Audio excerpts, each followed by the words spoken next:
Thank you for joining us again. I'm Marisa Thompson, and I'm excited to introduce our next speaker. Dr. Becky Bowling is the Assistant Professor and Extension Specialist for Urban Water with Texas A&M AgriLife Extension. Dr. Bowling grew up in, is it Louisville, Texas? Louisville, Texas, and completed a BS and MS in horticulture from Texas Tech University before pursuing a PhD in crop and soil sciences at the University of Georgia. In her position, Dr. Bowling works jointly with the Texas Water Resources Institute and the Department of Crop and Soil Sciences to conduct research on water conservation and resource use efficiency in the urban landscape. Today, Dr. Bowling will discuss these emerging issues after many municipalities banned glyphosate use and how trees are affected in our landscapes. So thank you, Becky. Please take it away. Awesome. Well, thank you guys for joining this morning. I told Marisa I'm really sorry that I can't be there in person. I absolutely love New Mexico. I like any excuse to go there. When I lived in Lubbock for 7 years, I spent a lot of time going to New Mexico. I was one of those Texans that was always in New Mexico. So excited to be here. We're going to talk about this some of the challenges that are faced when we take glyphosate out of the equation and out of our toolbox in terms of management, some of the ways that we can try to maybe work around that. So just a little bit of background here. Glyphosate is an organophosphorus compound. It is in the WSSA group 9. Okay. It has a signal word of caution, which is important because we're going to talk a little bit about some of the alternatives later. And just a reminder, of course, that signal word indicates the acute level of toxicity to humans, caution indicating the lowest risk of acute toxicity. And it inhibits the plant enzyme. We're going to just focus on just this main word, shikimate, because everything else is kind of lengthy. But the WSSA group 9 is the EPSP synthase inhibitor. So that is the mode of action, or site of action is the term that we're hearing more and more from the weed science industry. So when we talk about some of these alternatives too, we'll talk a little bit about the importance of rotating other products into our herbicide program that have different sites of action, even when we still are using glyphosate in order to prevent resistance. And we will talk a little bit here in just a minute about how we do see resistance to EPSP synthase inhibitors. So we do see that there have been populations when we use glyphosate a lot over time that start to develop resistance to that particular herbicide. So there's a lot of strengths, a lot of reasons that glyphosate has been a really successful kind of go-to product for a long time. So one of the first things is that it is a very effective systemic herbicide. So many of you guys understand what this means. It's taken up by the roots and or shoots of the plant and translocated throughout that weed. This is especially important when we're dealing with weeds that are not little immature annuals, but we're dealing with weeds that are either larger and more mature, more established, or when we're dealing with weeds that are perennials and maybe have really elaborate structures underground to help them survive. So for example, purple nut sedge, we're going to see a chain of tubers below the ground. If we just go and we pull the leaves on that purple nut sedge, but we don't remove those tubers, it's going to keep coming back time and time again. We have many other weeds that have similar mechanisms, things like Bahia grass, KR bluestem. I'm not sure if you guys have King Ranch bluestem out there, but many of these weeds have rhizomes or mechanisms by which they can survive and persist. And so we need a product that's able to move into those rhizomes, into those tubers, or if we're dealing with vining plants, something that's going to translocate through those vines to help give us really robust control. Glyphosate is also a non-selective herbicide, which means it's not especially picky about what it kills or controls. Now, we do see that there are some exceptions to how effective it can be. So for example, efficacy of glyphosate on something like white clover is not always very straightforward. We may see that it's not as effective on some of those weeds, but in general, it's going to be a pretty good go-to product when we're trying to clear vegetation. We don't care what the vegetation is, we just want to get rid of it. And this product is able to non-selectively and systemically go in and control. It also has little to no soil residual activity. So this is an environmental strength that we're looking at with this product, where once it comes into contact with the soil, it's not going to linger there and continue to cause problems with us for a long period of time. This means that we can use it to clear land prior to replanting. We're not going to risk damaging anything new that we're planting back in that same spot. We're also going to see minimal movement of this product into groundwater, into surface water resources, because once it hits the soil, it becomes relatively inactive. So those are three of the first big strengths.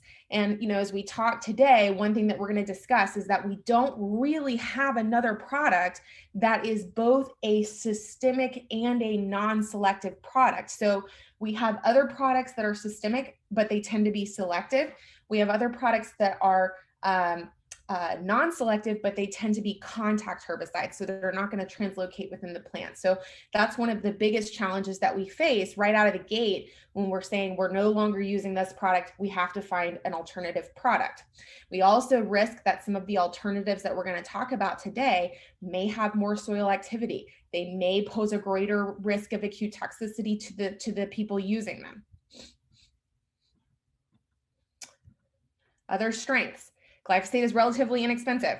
Those of you that have maybe already been put in the position of finding alternatives may have already kind of hit this reality that either the chemical alternatives that we have tend to be more expensive, or if we're being expected to rely on more of an integrated pest management or integrated weed management program with really strong mechanical control elements, it's a lot of labor, it's a lot of time. It's not always super feasible for us to go from having a chemical control option to transitioning over to going out and trying to pull things by hand.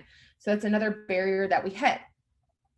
And again, a lot of times glyphosate is considered to be one of the least toxic and environmentally benign herbicides used in landscape management. So again, one of the things that we're going to talk about today, glyphosate has become very much the center of attention with this one argument in the industry. And the reality is when we start to look at some of the alternatives and we start to talk about how safe some of the alternatives are, very quickly we run into this challenge of, do we really have alternatives that are going to do the job we need them to do and are going to be still safe to use? So we're going to kind of talk about that from all these different angles today. And one of the things that we're going to focus on is, how do I build a multifaceted program to address different types of weeds with different approaches? Because that's really what we're talking about when we're talking about replacing this product. We're going to have to develop something that has multiple elements to it so that we can address weeds in multiple ways. So why are we talking about alternatives today? This was an email that I got about 1.5 years ago now. And this came from a homeowner. It went to the mayor's office of one of our big cities here in the DFW area in Texas. And so this was somebody expressing a lot of concern about the use of glyphosate in public park areas. And this is a concern that's been building over the last couple of years, that we see more and more interest from the public to get away from using this product, increasing concerns about the potential safety or the health risks associated with this product. And it's prompted some of our cities to kind of start to move away from using it. So here's some other news articles that came out specifically talking about glyphosate. Some of the studies that they've kind of featured in these articles. And so there's been a lot of public awareness about this particular product, a lot of concern about this particular product. And so, and then here's another one from the Washington Post: whether or not Roundup is safe, the gardener has better options. So this prompted a response from the EPA, and you guys can look this stuff up. I'll provide the links to Marisa, and she can share them with anybody that's interested in going to find this information, because it is helpful. If you interface with the public and you potentially are going to be faced with these questions, really good to arm yourself with information from some of these regulatory agencies, so that you're not trying to defend or make an argument on your own accord, but you're providing them with information from some of these regulatory entities. And a lot of our extension groups, cooperative extension across several states, have also developed kind of a supplementary document or a fact sheet to help answer questions. So one of the things that the EPA came out with is there was some concern about misleading consumers. There was concern about false labeling on products related to some of this fear. So they came out with some statements to kind of address this. They tell manufacturers, do not label glyphosate as a carcinogen. There's insufficient research to support this labeling on the product. This is also a statement that was released by the Weed Science Society of America, and I just underlined some key aspects of this. So it says, regulatory bodies around the world have consistently concluded that glyphosate-based herbicides are not likely to be carcinogenic. The EPA, the Canadian Pest Management Regulatory Agency, and the European Food Safety Authority are among those agencies that have said that.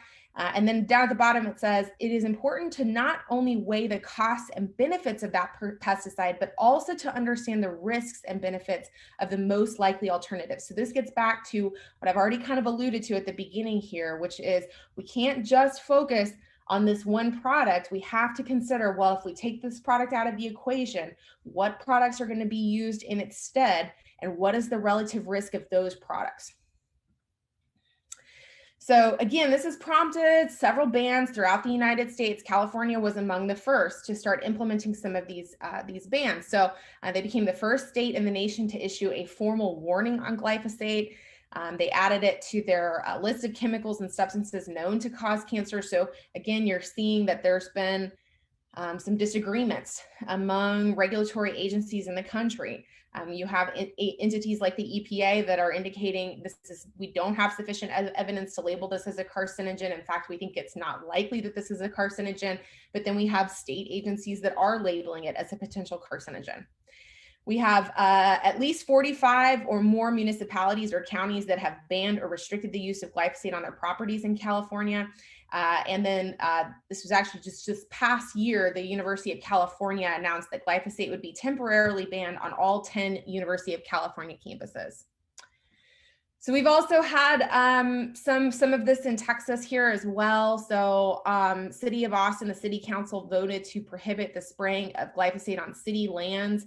And similarly, the City of Denton voted to implement an IPM program and restrict the use of glyphosate on city parks, fields, and playgrounds. So one thing that's important to remember is that generally these state agencies, so generally these municipalities do not have the authority to tell you what you can or cannot use on your own property or within your own businesses, okay? The only entity that can do that is going to be your state agency or the EPA. Now, these municipalities and these county entities can decide that they no longer want to use a product on their public properties that they manage. So that's one of the challenges that we end up seeing is we have parks and rec groups that are put in this position where they're no longer allowed to use this product, but they're not being given any additional labor or resources to adjust to that change. This is the latest that I found for the state of New Mexico. So Las Cruces recently banned Roundup and its active ingredient on city property in a 5-to-1 vote by the city county. So Albuquerque, the county there, abandoned the use of Roundup this past year, April 2020. Santa Fe has a local ordinance requiring the use of least toxic pesticides. They implemented kind of this robust IPM program a couple of years ago. Taos also began considering a pesticide ban in 2016. So this is something that we're seeing in almost every state here in the US, that there are going to be cities or counties that are considering banning the use of this product on their public properties that they manage. Now, another reason for us to consider alternatives, and I kind of hinted at this earlier in the presentation, is that we want to think about that even when we have this at our disposal, there's the potential that if we use it too often, we're going to develop a herbicide resistance issues in the weed populations that we're managing. And so even when we can still use glyphosate, we still want to identify good alternatives to rotate into our program to prevent resistance, because this can be such an effective herbicide. We don't want to lose our ability to have it work effectively when we are still permitted to use it. So this is from the weed resistance database, and they've identified at least 47 unique plant species that have developed resistance to this particular site of action or herbicide. So this is definitely something that can occur. We do tend to see that glyphosate resistance is not uncommon, particularly in public spaces and commercial and residential landscapes, because that's where we tend to see the product used quite heavily. Now, other circumstances that may require glyphosate alternatives. You may be concerned about herbicide resistance, or you are seeking alternatives to rotate into your program, okay? You are personally no longer comfortable handling or using the product, which is fine. You may just genuinely, based on all of the inconsistency that you're seeing, decide, hey, I just don't really want to use this anymore. What are some of the alternative things that we can use? Maybe your employer has decided to suspend glyphosate due to health and or legal concerns. Your primary supplier no longer sells glyphosate due to legal concerns or insurance costs. This is something that we also started to see a couple of years ago, that some of our distributors stopped selling this product because it became too expensive to carry it. The people that covered their business insurance were charging really, really high rates for them to be able to carry this product. Your clientele is no longer comfortable with the use of glyphosate. So if you're a professional landscaper, you run a business, it's possible that the clients that you work with are simply not comfortable with you using this product. They want to see that you can use something, an alternative, to keep them comfortable on their property. So then this prompts the question, are there alternatives? So couple things to think about as we go forward. The first is that in general, seedling annual broadleaf weeds are generally easier to control with other herbicides and herbicidally active natural products or mechanically than some of the other weeds that we're going to talk about. So grassy weeds, perennial weeds, more mature established weeds, all of those are going to be more challenging. If you're primarily dealing with very small, immature little broadleaf weeds, you catch them early on in their life cycle, these can be a lot easier to control with alternatives. Perennial weeds, established annual weeds, grasses, much more difficult to control, generally require a more complex program. We may be looking at multiple products and control methods. We'll talk a little bit about integrated weed management here in a little bit. Regardless of the method that we choose, the industry consensus is that the cost for removal of glyphosate will be higher. The cost for removal of the weeds will be higher than with glyphosate. Okay, so once we start to transition to an alternative, you're probably looking at greater costs, whether that cost is being invested into labor or that cost is being invested in other products. So there is going to be an associated cost here that comes with transitioning away from glyphosate. The alternative is that we want to potentially adjust expectations, okay, which can be more challenging sometimes. A lot of times we may have somebody express that they don't want us to use a product, but they still want the same level or quality of landscape. And so anyway, so just kind of keep in the back of your mind that when glyphosate is no longer part of our program, there is the risk that we're going to have higher chemical costs, more applications, or higher labor costs associated. So what are some of the alternatives? So this is where I like to do a quick review of integrated weed management, kind of reminding everybody that in general, when we're implementing a program, it's good for us to have this multi-pronged holistic approach so that we can reduce the need for herbicides in the first place, improve or optimize the efficacy of our program and the products that we use. And it just creates a better system overall tends to be more resource use efficient. So the first element of this is to have strong preventative control in your program. So this is where we recognize that anytime we introduce something new into the landscape, whether it's new soil, new sod, new plant material that's coming in pots, compost material, mulch, top dressing material, whatever it is, all of these things have the potential to introduce weed species into my landscape that I don't currently have. So I want to be really cognizant when I'm sourcing that material. I want to try to get it from places that I trust, that I feel fairly confident there's not going to be a significant weed And I'm just going to want to be mindful as I am introducing that material that there may be weeds that come up as a result of that change. Next thing is going to be good cultural practices. So this is everything that we do in the landscape to maintain healthy competitive plant material in order to prevent weeds from occurring. So it's going to include, if we manage turf grass areas, appropriate mowing practices. Is going to include appropriate irrigation practices. So the way that we set up irrigation in a landscape or nursery production or whatever it is can have significant implications for weed ecology, where if we have spots that are especially wet and saturated, we're likely to see weeds proliferate in those areas that like moist, saturated conditions. Things like nutsedges and kalinga are among others. We're also likely, if we have dry spots, to see issues with that as well. We also want to make sure that we're taking steps to have a balanced, appropriate nutrient management program or fertilization program, that we have an appropriate cultivation program. So there's a lot of different elements that go into this, but just kind of checking off all of our important BMPs for whatever type of facility that we're maintaining to reduce the likelihood that weeds are going to take over. Then, of course, we do have mechanical control. This is good old pulling weeds by hand, but it also includes several other things. It can include frequent or regular mowing. It can include erecting physical barriers. So if my property that I'm maintaining is adjacent to an unmanaged property and I want to prevent the spread of those weeds, a fence may not stop everything, but it may slow some things down.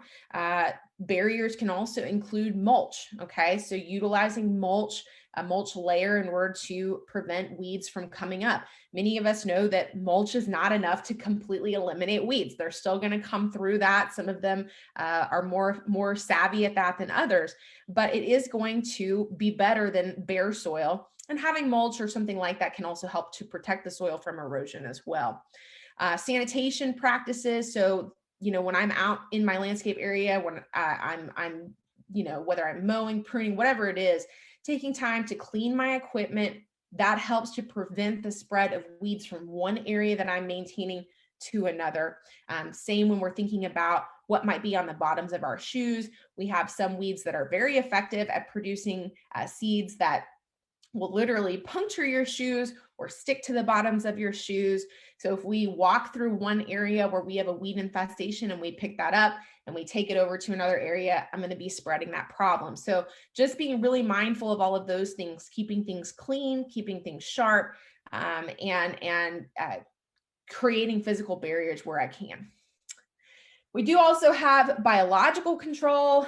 There's a lot of research happening in this arena right now as it relates to weed management. The EPA actually approved some research for a new potential bacterially based pre-emergence option. So that's something that we may see in the future. When we're talking about biological control, there's kind of two ways to think of it. We have conservation, which is where we try to reduce the number of pesticides that we're using that might harm natural predators in the landscape. So we're just being really judicious about the products that we use. And then we have augmentation, and that's where we release a natural enemy of our potential pests. And so the one that a lot of people are most familiar with is ladybugs. Whether or not introducing ladybugs is really a good practice in a garden, that's a question for another day. But another example of this as it relates to weeds is going to be sometimes people utilize backyard chickens and guineas to help control their weeds. We also see, at least here in Texas, we have a couple of companies that actually take goats out in a trailer and they let goats feed down overgrown areas. Goats are browsers, not grazers, so they're going to eat rose bushes before they eat dandelions. But if you have areas that are significantly overgrown, they will go out and help control that. They'll eat poison ivy. So those are some forms of biological control. And like I said, we may see in the next 5-10 years, more and more research coming out for how to maybe manipulate the microbial populations in the soil to help suppress weeds from coming up. And then finally, we have chemical control. This is the use of post-emergence, pre-emergence herbicides.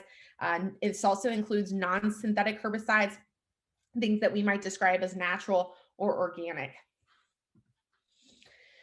So First thing we're going to talk about is controlling annual seedling weeds without glyphosate. So we have a lot of examples of annual weeds that can be really problematic in any kind of landscape situation, horticultural situation that we're maintaining.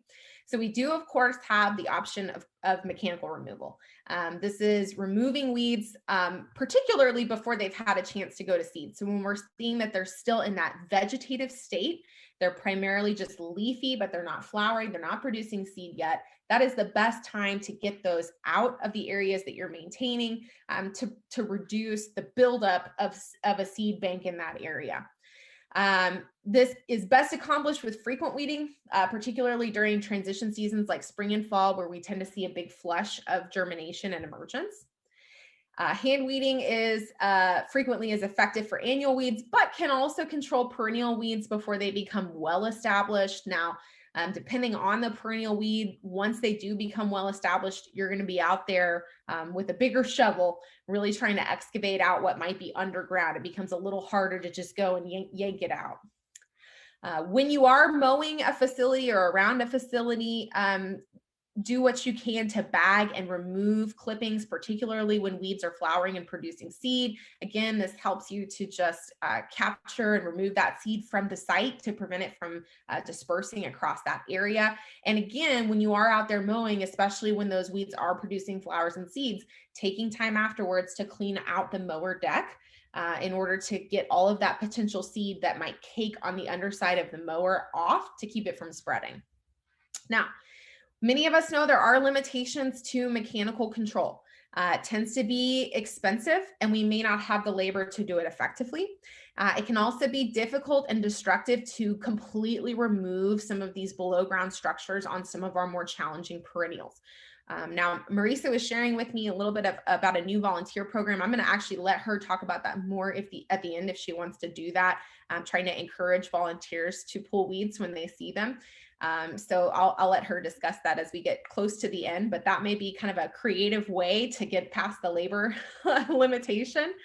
Another option that we have, maybe not so much in arid regions, even in Texas, this would make a lot of people pretty uncomfortable, but I am going to share it, which is there are flame weeders and the option to control certain weeds with flame. Now, this can be especially effective on seedling broadleaf weeds growing in hardscapes. So when you have concrete underneath to kind of prevent the flame from spreading, thinking about driveway areas between pavers, gravel areas, or sidewalks.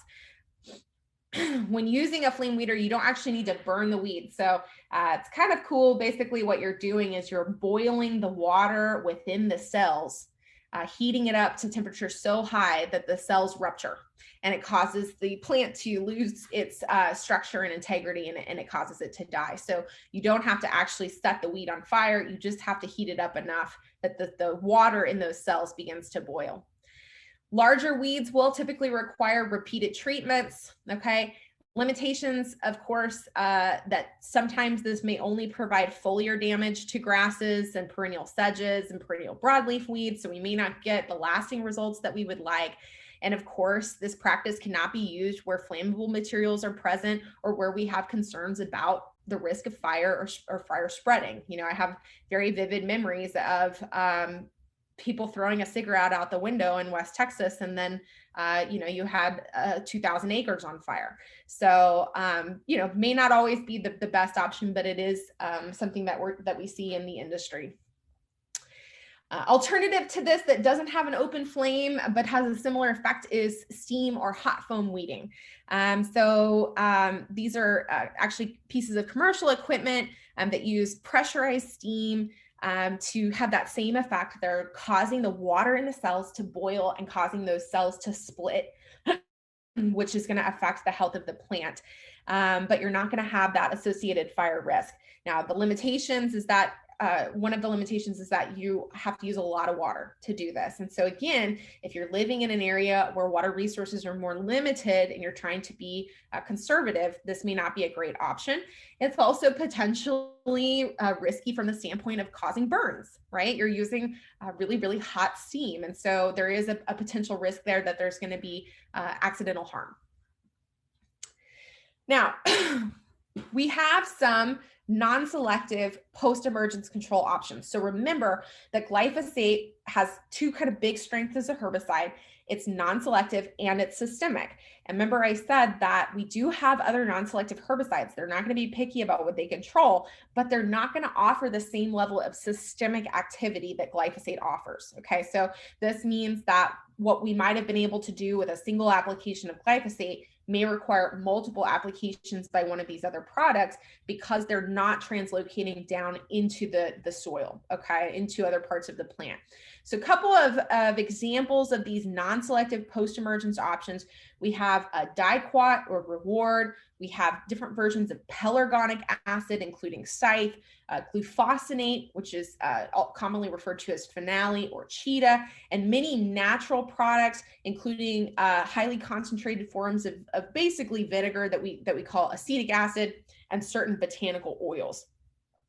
All of these products, again, are going to have just contact activity. They're not going to translocate. This means they're going to be the most effective on immature annual weeds. Typically, they'll be more effective on broadleaf weeds than grassy weeds.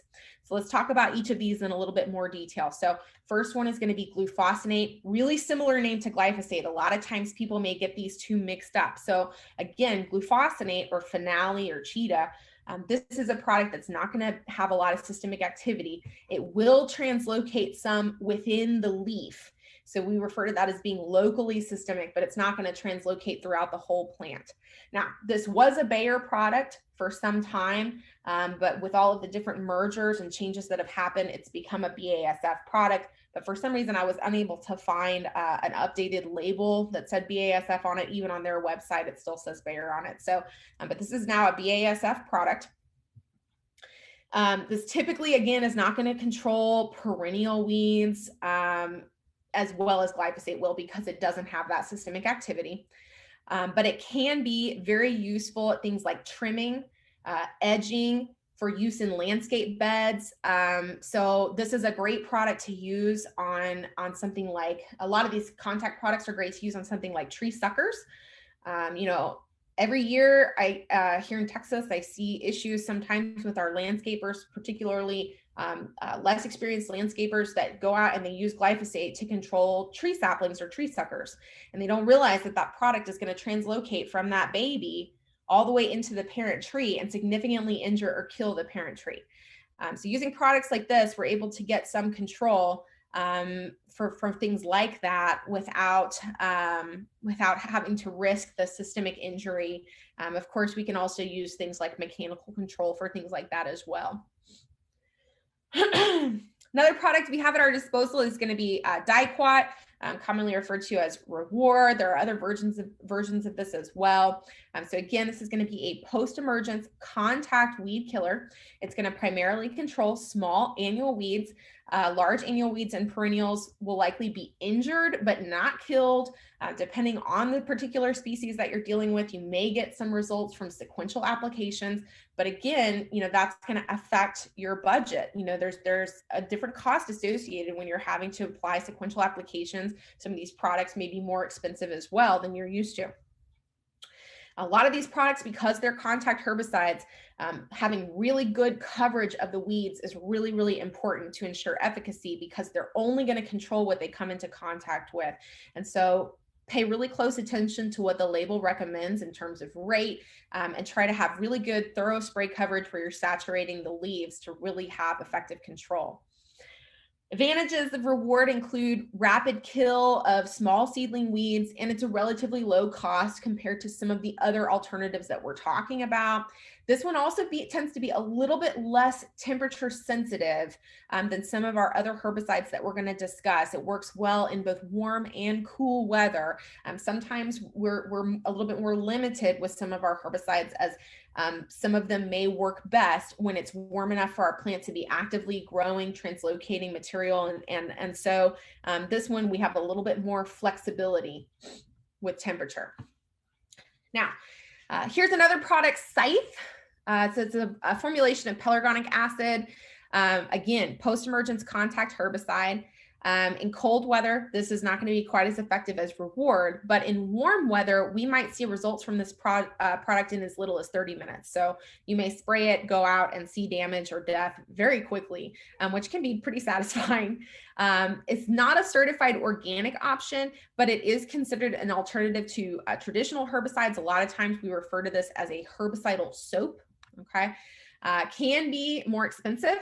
And it also has a kind of a smell to it that maybe you're cool. I have some county agents here that they like the smell of it. I have other people that just absolutely despise the smell of this product.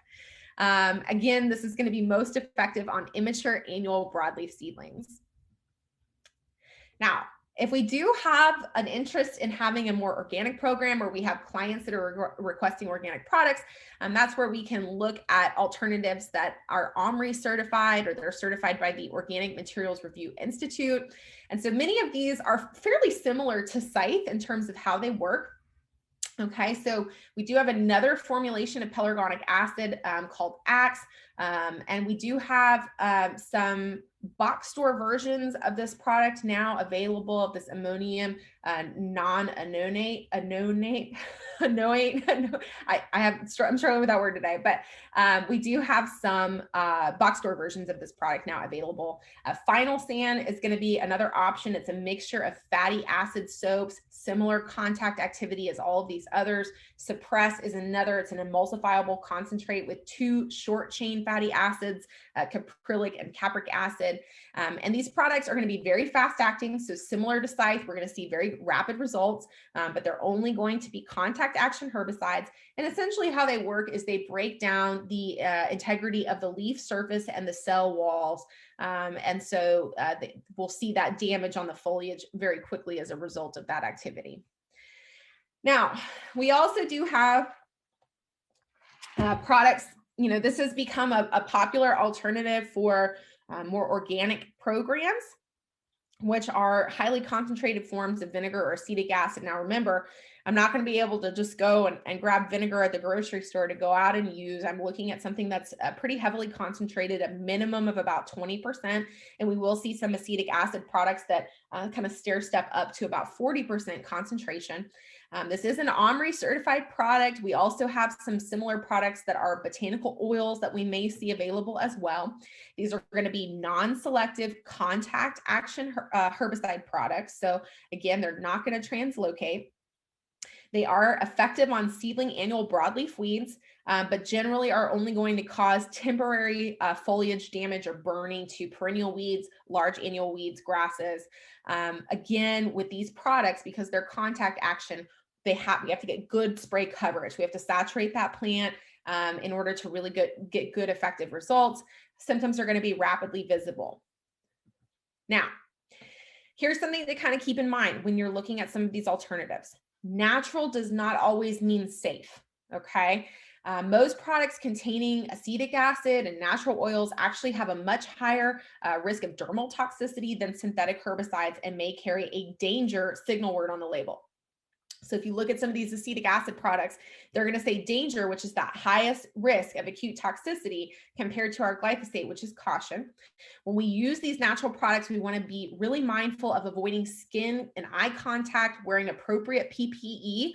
A lot of times we take these products for granted because we hear, oh, they're natural. Oh, it's just vinegar. I don't need to worry about it. But when these products have a concentration of over 20%, they can be corrosive to tin, aluminum, iron, and concrete. They can eat through your spray equipment over time and run down your body and cause burns.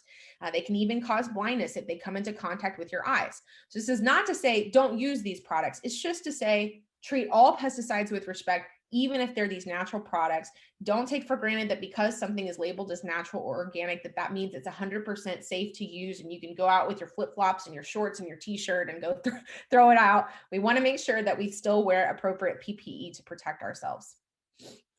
Now, there are a lot of resources out there available to kind of look at alternatives. So again, there are different institutions that have fact sheets available. So we have one at Texas A&M. There's also a really great one that came out from NC State. It's this one. It says, are there alternatives to glyphosate for weed control in the landscape? They actually have some great tables in there with products listed. Okay. Next thing I'm going to want to talk about here is, we kind of have some options for our annual weeds.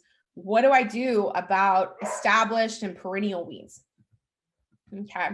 So one thing that we want to kind of keep in the back of our mind is it's going to be really important to rely on a diverse arsenal of selective post-emergence products to control these weeds, where we're recognizing the biodiversity in the weeds that we're dealing with. We're choosing products that are labeled to control those weeds, and we have a good plan that kind of addresses the specific physiology and life cycle of the weeds that we're trying to manage. We also want to develop a strong and effective pre-emergence herbicide program to reduce the need for post-emergence herbicides, okay? And we really, really want to emphasize integrated weed management, okay? So when we're thinking about established or perennial broadleaf weeds, I'm just going to throw a few of these different modes of action out here for you guys. This doesn't mean that this is everything you have at your disposal, but they're just things to kind of keep in your back pocket when you're thinking about this. So for many of our broadleaf weeds, the go-to for a long time have been products that come out of this group 4 synthetic auxin herbicides. Okay, these are going to be a lot of our main broadleaf herbicides, things that we find in products like Trimec. Okay, it's going to include 2,4-D, dicamba, mecoprop. Okay, so we see those products in many of our 3-way herbicides for controlling broadleaf weeds. We get good broad spectrum control of things that are going to fall into that broadleaf or dicot category. Here's a few examples here. So in addition to Trimec, we also have products like Game On, Celsius, Speed Zone, Avenue South. Now, these products are generally going to be safe to use. In many systems, there are going to be some exceptions. If you happen to be managing weeds in a certain type of turf grass, for example, we may see that species can be sensitive to these products. So just pay really close attention to the label to ensure that you're using the product in an area where it's safe to use it and you're not going to accidentally harm anything else. And then, of course, if you're working around trees and a lot of broadleaf plants, there is a potential for these products to drift and cause significant injury. So, they may not always be the best fit, but it is something that if we're dealing with a lot of broadleaf weeds, that is something that's potentially an option for us. Another group where we see a lot of good broadleaf control is going to be our group 2 ALS inhibitor herbicides. This is our largest herbicide group that we have. This is going to include things like metsulfuron methyl, pinoxylum, imazapic, and imazaquin. So example of products that kind of fall into this category are going to include Manor, Blindside, Sapphire, Image, Plateau. And then we have our group 5 PS2 inhibitor herbicides. This includes things like simazine and atrazine. Again, these products may not always be appropriate depending on the environment that we're managing, this type of soil that we're managing. There are some new restrictions around how the rates that we can use with both of these products that the EPA released. So you might go and kind of explore that if you lean very heavily on these products. This is going to include things like Atrix and Princep. Now, if grassy weeds are primarily our problem, we do also have a number of herbicides that fall into that group 2 ALS inhibitor group that are going to be very effective on some of our grassy weeds. So this is where our sulfonyl ureas are. These are kind of go-to products for a lot of grassy and sedge weed issues. So it's going to include things like rimsulfuron, sulfosulfuron, trifloxysulfuron, 4-rimsulfuron, or products like Katana, Negate, Certainty, Monument, Revolver. Okay. We also get some grassy weed control from our group 1 ACC ACE inhibitors. So things like phenoxaprop and sethoxidem, or products like Acclaim Extra, Last Call, Segment. And then we also have group 21 cellulose biosynthesis inhibitors, products like Drive, Solitaire. So, quinclorac is always a pretty effective product with some of our challenging grassy weeds. So, but we want to pay really close attention to the label to ensure that this is the right product for the environment that I'm managing. This is the right product for the weeds that I'm trying to control. Okay. But really, this is also to kind of point out that what may be appropriate or may be really effective on some of your broadleaf weeds may not work for you with some of your grassy weeds. And so, when you're moving away from using glyphosate and you're thinking about some of these selective products, you got to be really strategic about which products you choose depending on the weeds that you're dealing with. Then we also have group 18, which is DHP synthase inhibitors. This includes Agilox, or the active ingredient Agilan. Okay. Sedges can sometimes fall into their own category. They can present their own challenges. We have some products that that do a really nice job of covering a broad spectrum of weeds that include sedges. We have some other products that sedges are kind of like their main thing that they're really effective with. So again, with this group 2 ALS inhibitor herbicides, we have several products that have excellent offers excellent control of sedges. So halosulfuron methyl, imazaquin, sulfursulfuron, trifloxysulfuron. So again, these are products like Sedgehammer, Image, Certainty, Tribute Total, Monument.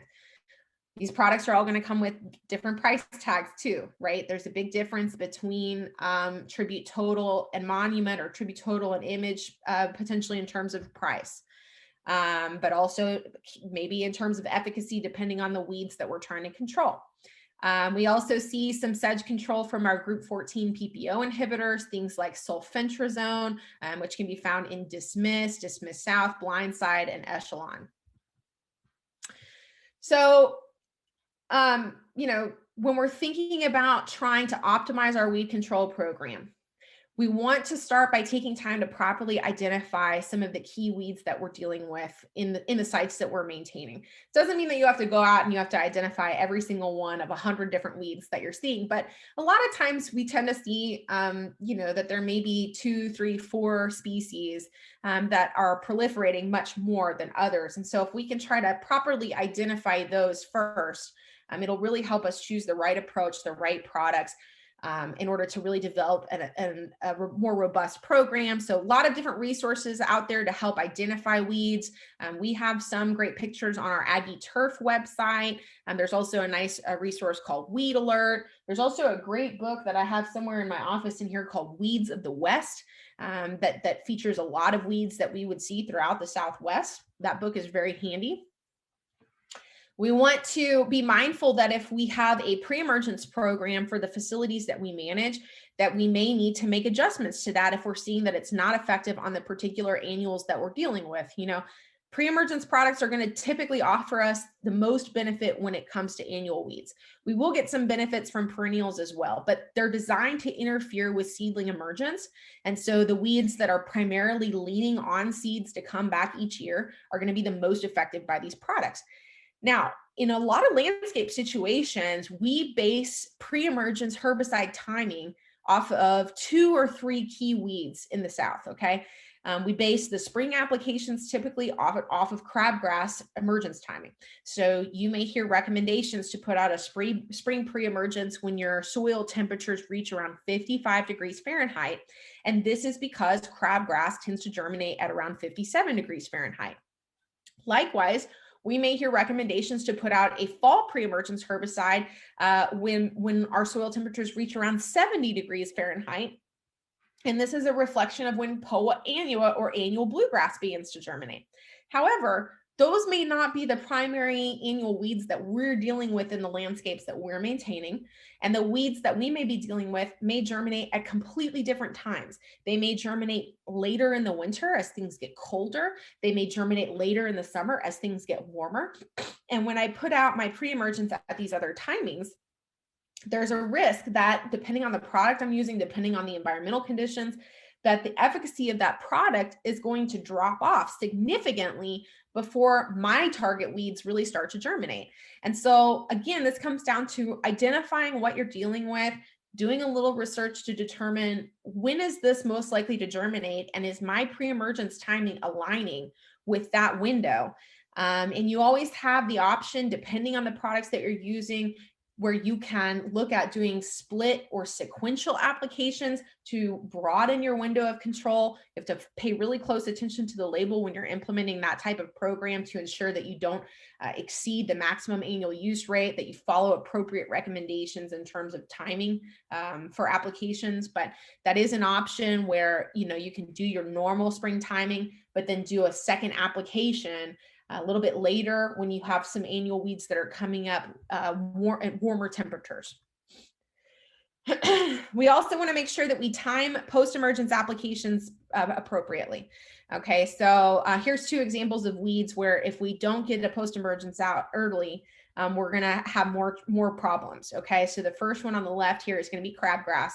We have several post-emergence options available for crabgrass, but many of them are restricted to very, very early in its life cycle. So not only do we want to really rely on a good pre-emergent program if we're seeing a lot of crabgrass, because pre-emergents are going to be really effective at reducing the number of seeds that emerge and come up. But we also want to make sure that we're ready to go out and treat this really early on before it starts to tiller out and spread. Likewise, something like a slender aster, okay, when that plant is relatively small and very vegetative, it's easy to control with a Trimec or some kind of selective broadleaf herbicide.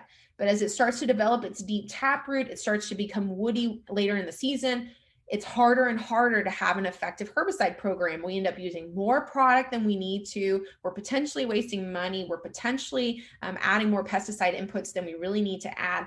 And we're not going to get the results necessarily that we're looking for. So again, just taking time to scout and really time applications appropriately to get the best control. We do, again, want to pay close attention to label recommendations. A lot of times we may see that there may be very specific recommendations around the temperature ranges at which a product is going to be very effective. So these are 2 examples here, Celsius and Revolver, where they make recommendations that the temperature be above a certain temperature. So for Celsius, above 65 degrees, for Revolver, above 70 degrees. When we're using these products in cooler temperatures, we may not see the same efficacy. We may not get the same results. And so again, coming down to timing, we want to be as efficient as possible so that we're not using as many herbicides. We're not having to use more herbicides than we need. A lot of resources out there. So the CDMS database can be pretty helpful. They do have an advanced search option.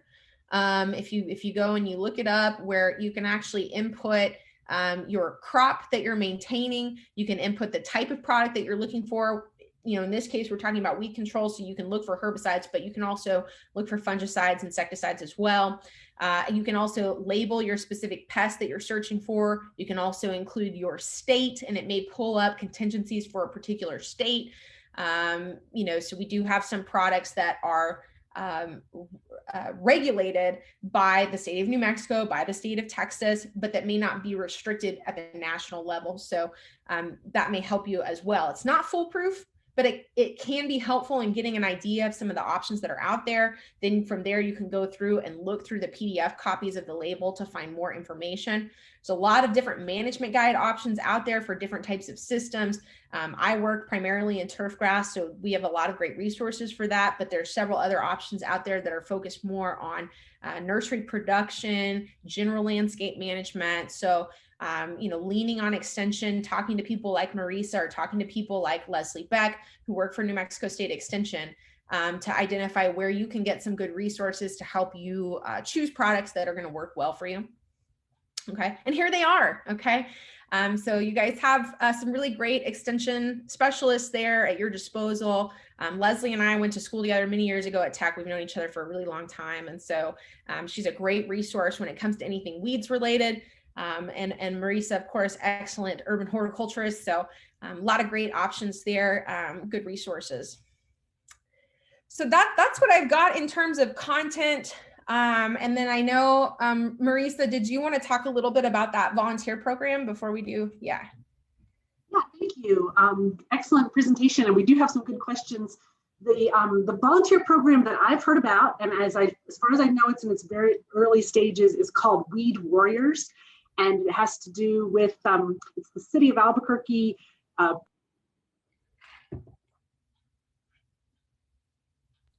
Excuse me, I've been muted. Was I muted that whole time? Okay. All right. So the idea is kind of like we train master gardeners or train tree stewards and different entities to try to help out on the municipal level. The idea is to train weed warriors on how to identify and control a very specific list of the most problematic and reasonable to control, like as far as hand picking, basically, and then encourage them to get out into the community and do those kinds of weeding activities in our parks and public spaces. So it's in the early stages, and I think maybe we'll have weed warriors present next year and find out how that program is growing. Okay, I do have a bunch of questions. So thank you very much for putting your questions in the chat. And you're welcome to keep putting them there, and we'll get through as many as we can. So I have them, I think they're rated here. So some of these you did cover a little bit, or but I do think, when we talk about this stuff, it is helpful to hear it again, or maybe to hear it in slightly different words. So here's one good question from Tom. When glyphosate is used while clearing land, how long will it remain effective? So you did get into that in the, but please tell us again. Yeah, so, typically we would expect, if you're using it on vegetation to clear that vegetation out, we would expect to see the results of that application within about 2 weeks. Now, a lot of times, depending on what you're clearing, you may have to make sequential applications to really sufficiently remove all the vegetation that's there. And what I was talking about earlier is once that vegetation has been cleared, and once that product is primarily just coming into contact with the soil, it essentially becomes inactive. So the nice thing about that is that once we're dealing with just the soil, we shouldn't have residual activity from glyphosate that's going to affect me planting anything new in that site. So that's not something I really have to worry about. But as long as you are in the process of still clearing vegetation, it may take a couple of applications. It really depends on what you're trying to get rid of. When we try to clear Bermuda grass, for example, we may have to apply glyphosate like 3 times, or combine it with another removal practice like sheet mulching or something like that to really clear it out. So hopefully that answers your question. Thank you. Okay, so Sorelda said, appreciate your info. Are you aware of the Bee City USA designations? Albuquerque adopted this in 2017. Curious how effective this program is in encouraging integrated weed management. I'm not familiar with that program. Marisa, are you familiar with it? Maybe you can share. I don't know very much about it, and not enough to know how they use the integrated weed management program. But Sorelda, thank you for that question. That may be something that we could invite our IPM specialist, Amanda Skidmore, and Leslie Beck to answer. So thank you. Okay, next question. And then this is a really general one, and it's from Edward. Why do glyphosate products get a bad rap? Mm-hmm. So a big part of it is the publication, or the publicity around some of the lawsuits that have happened. We have had some research articles that have come out as well, but primarily, a couple years ago, we had a really big lawsuit that was in the news. And anytime something like this happens, it generates a lot of public awareness and upset around a very specific thing. And so that ends up getting a lot of momentum behind it, where something gets kind of tainted in the eyes of the public as a function of that media attention. And it's not to say that there's not a lot of questions that we still need to answer about glyphosate, or that there's, the first thing that I tell people when it comes to some of that is that I'm not a doctor. So there's certain things that I can't answer about it. But a lot of that, I would say that gets a bad rep because there are some things that it's difficult for the industry to answer. Because it's difficult to do controlled research studies on the long-term effects of certain products, and so that creates the opportunity for confusion or concern, or, and glyphosate in particular, it is such a heavily used product. It is used so much for so many applications for all those reasons that we talked about.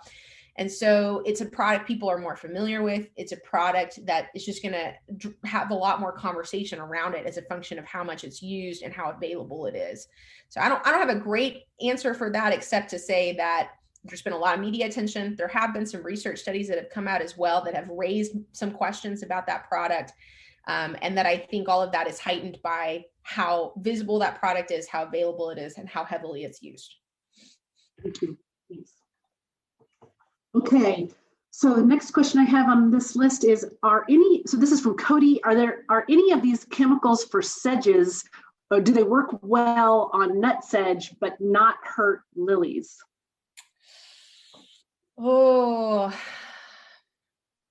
that's something I would have to do. Do you want to answer that one, or do you? No, but I just wanted to invite you to tell us about your thought process. So yeah, so that's something that, first of all, I would say in general, it can be very challenging to find products that will selectively control weeds and not harm some of our herbaceous ornamentals, because we see so much similarity in their physiology, and it can just be really challenging to find products that are going to do that. And so, there is always the option at looking very closely on the label if lilies are safe for that product to be used around, listed on the label.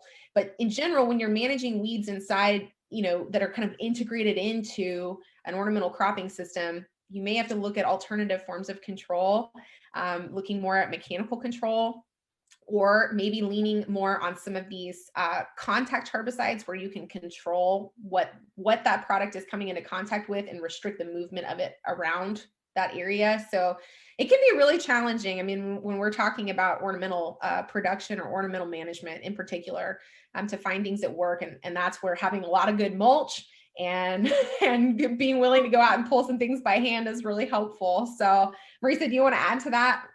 I was going to ask you, so when you said that you were describing how you might be able to apply the herbicide, but somehow keep it from getting on the plants next to it, what do you recommend for that method? So say lilies and nut sedges together, what would you do as far as, Yeah, it kind of depends on the setup. If I have the ability to use something like a physical barrier, like a piece of cardboard or something like that, to create a division and to provide some controlled coverage, I might be able to do that. Just depends. Like if we're talking about a bunch of lilies and a nut sedge in the middle, that may not be as much of an option. If we're talking about something that's in rows and I may be able to use a physical barrier alongside that row and treat what's between the rows, that may be more of an option. We also sometimes, depending on the weed, the situation, we also may recommend kind of a version of painting weeds if they're especially problematic. You can, you want to wear proper PPE and everything, but essentially using cotton balls or something similar, gloves to kind of cover that weed without spraying to help get some control. But at the point that you're taking the time to do that, sometimes it's easier to just yank it out. Thank you. Okay, so this next question is from Camille, and I really like this question. This is one I've had before too. But she says, I'm a tree diagnostician in the Albuquerque area. The biggest threat to trees and landscapes are weed killers. The primary ingredients I've seen cause damage are on the list of what you have listed as acceptable. Could it be that these chemicals have a different effect in our particular climate? No, so a lot of that is simply that I was recommending products for certain weeds, but they're not always appropriate for every situation. And so again, I tend to come from a turf grass background where some of these products, if I'm using them out in open lawn area, may be safe to use. But we still see that sometimes when these products are used in particular against label recommendations, meaning that I'm using a product when it's especially windy and I'm prone to having drift issues, or I'm using a product that may be especially mobile in the soil and I'm dealing with a sandier soil where that product may translocate or move through the soil and affect my roots. So it also depends a little bit on the trees. How shallow is their root system and how much is it spreading out into the areas around it? So there's a lot of different elements that go into choosing a product. Some of the options that I shared today have more to do with aligning a product with a type of weed, but may not be appropriate for every situation. And so certainly in situations where we have dense tree coverage or we're managing areas around trees, that may be a situation where we want to focus more on the use of contact herbicides that are not going to have systemic activity and are potentially going to have less movement or activity in the soil. And so that'd be some of those first products that we talked about. One issue that we see here in Texas is we primarily have a lot of live oaks, which are very shallow rooted trees. People put products out in their lawn, not realizing that the roots are right there. And so that can definitely be an issue. We also have some products that get used and we get a heavy rainfall, the product moves, it sloughs down into, if the tree is kind of sitting down in a basin where water tends to drain, which can be great for the purpose of keeping that tree watered, but it also means products may move and pool there. So I think that's a great question because it just reminds us that, we can't always depend on a product staying where we want it to go. We have to be really mindful of where it might move and the susceptibility to movement, and try to choose a product that is going to be the best suited for the landscape that we're managing or the area that we're managing. Thank you. Yeah. And I've been in discussions before where, you read what you read about the product, and then we think, but is that true for, Albuquerque? Is that true? Maybe it wasn't tested here, maybe. And so we keep having those concerns, but those are all good points. Okay, next question's from Frank. What websites give us information to counter customers' worries about glyphosate myths? Yeah, so that's great. A great question. So first place that I would start is with the EPA. They have several public statements that they've released regarding the glyphosate discussion. And so that's one place that you can start. Another great place that we talked about a little bit earlier is the Weed Science Society of America. So I believe their website is WSSA.net.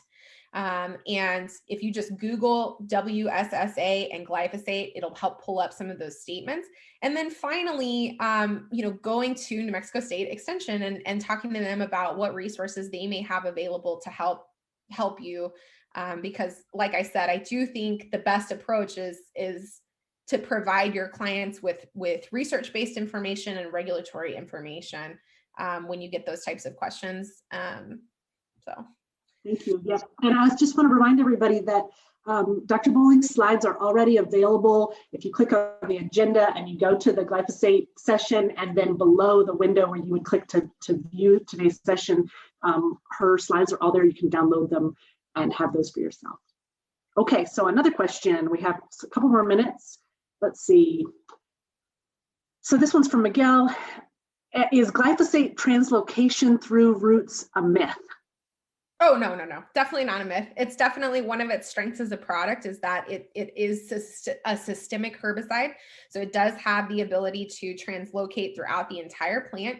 And this is something that offers significant benefits from the standpoint of weed control. It's also something that if we accidentally use that product where we shouldn't, can lead to a big mistake. Like I talked about, if we use glyphosate to control tree saplings or suckers that are connected to the parent tree, there's the potential for that product to move through that sucker and into that parent tree and cause significant damage because it will translocate. And similarly, if we use it on an area of our turf grass or a similar ground cover, it's going to translocate throughout that ground cover. It won't necessarily, if I spray it in one part of my ground cover, it's not necessarily going to kill the whole thing, but the area of damage and injury will extend beyond where I treated it. So definitely has the potential to translocate. Thank you. And then along those lines, I think you just started to get to it, but the counter of that question, I think maybe you did just answer it, but so it's one thing to talk about applying the product and then it translocates to that plant's roots, but it's another thing to talk about how roots might take it up and translocate. And so. Oh, yeah. Okay. Yeah, that's a good point. So the main limitation that I would see there is that, again, once the product comes in contact with the soil, we see it become relatively inactive. So using the roots as the primary mechanism of uptake is not going to be as effective as treating the shoots and having it then carry that down to the roots for control. Thank you. Okay. So then Susie asked, where can we find more information on Weed Warriors? And as far as I know, it's really a new idea that is developing. And so I can, if you get in touch with me at reese@nmsu.edu, I can loop you into those discussions and those groups that are trying to form this, but it's not yet a public, it's not ready to go yet. Okay, another question from Dan. Hi, Dan. If it's being banned and we know why it's still available, and we all know why, or wait, excuse me, oops, it moved just a second. If it's being banned and we know why it's, excuse me, And we know, so why is it still available? Shouldn't it be an RUP at this point? And I did look up earlier, the RUP is restricted use pesticide, right? That's a classification. Okay. So these bans are typically occurring on a municipal or county level. They're not occurring at the federal level. And so until the EPA determines that this is a product that needs to be an RUP, it will not be labeled as such. Again, this comes down to there are disagreements between some of the federal regulating agencies and even some of the state regulating agencies and some of these other smaller municipalities, which may be more driven by public perception and opinion or public requests to cease the use of a particular product. Or likewise, we may see that a product is no longer used as a function of its availability. In the case of glyphosate, we have some companies that no longer carry or sell it. And so the main reason that it has not been labeled as an RUP to date is because the EPA has not determined that it needs to be labeled as such based on their research findings, based on the information that they have. They have released several statements indicating that they do not identify the product as a high-risk product or as a product that poses a significant risk to the environment or to human health. And so until they have research that says otherwise, it will continue to be a widely available product, and it will only be restricted. You know, again, I kind of talked about this at the beginning. If a city decides that they want to restrict the use of it, it doesn't mean that if you're living in that city, you can't use that product. They do not have the authority to tell you that. They only have the authority to tell you what they are willing to use on their own properties that they manage. Only the state agency or the national agency, the EPA, can tell you what you can or cannot use. So it's kind of a separate thing. These are cities and counties that have elected that they want to use different programs to maintain their park and public areas. And a lot of that too comes down to these are areas that are used heavily by children or pregnant women or other groups, and they want to ensure that you know everybody that's using those public spaces is comfortable being in them. Yeah, thank you. Okay, Jeremy has a good question. Is glyphosate safe for wildlife, birds, bees, human endocrine systems, etc.? Yeah, so any of the potential risks, again, so glyphosate is widely considered to be a more environmentally benign herbicide than many of the other options that are out there. If you go to the product label, which I might be able to just pull up real quick and we can look at it, but if we go to the product label, it will have a section on there called environmental hazards.